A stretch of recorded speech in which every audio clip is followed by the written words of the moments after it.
تخيل تصحى وسط تلج بلا نهاية وتسمع في راديو الطيارة جملة واحدة بتقفل كل باب أمل: وقفنا البحث، مفيش ناجين.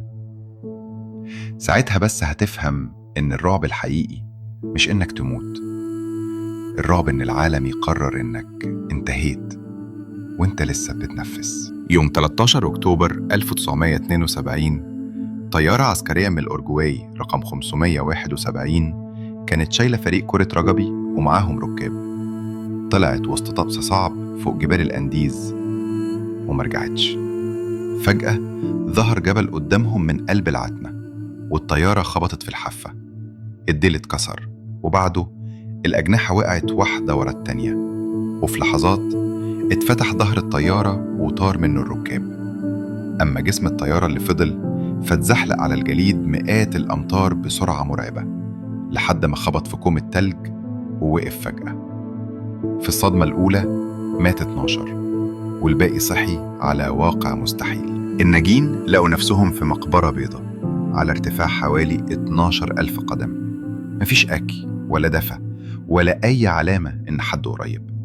بالليل برد يقتل، وبالنهار شمس تعمي فوق تلج بيعكس النور كأنه سكاكين.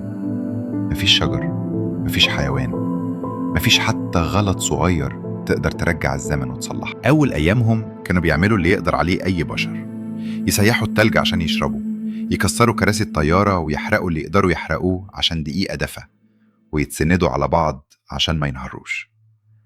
وبعد حوالي أسبوع سمعوا الخبر اللي كسرهم: عمليات البحث توقفت.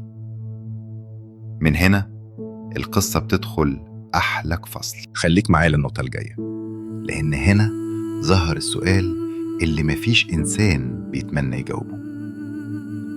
لما ميبقاش فيه أي مصدر أكل، هتعمل إيه عشان تعيش؟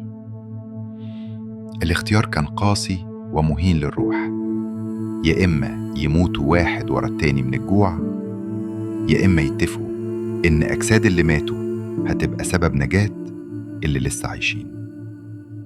مش وحشية، دي لحظة بتسقط فيها كل المثالية وتفضل حاجة واحدة بس: البقاء. والمحنة ما وقفتش عند الجوع. في واحدة من الليالي انهيار تلجي دفن جزء كبير من اللي فاضل من المأوى وخطف أرواح تانية. كل يوم كان امتحان: جوع، صقيع، إصابات، ويأس بيضغط على العقل لحد الجنون.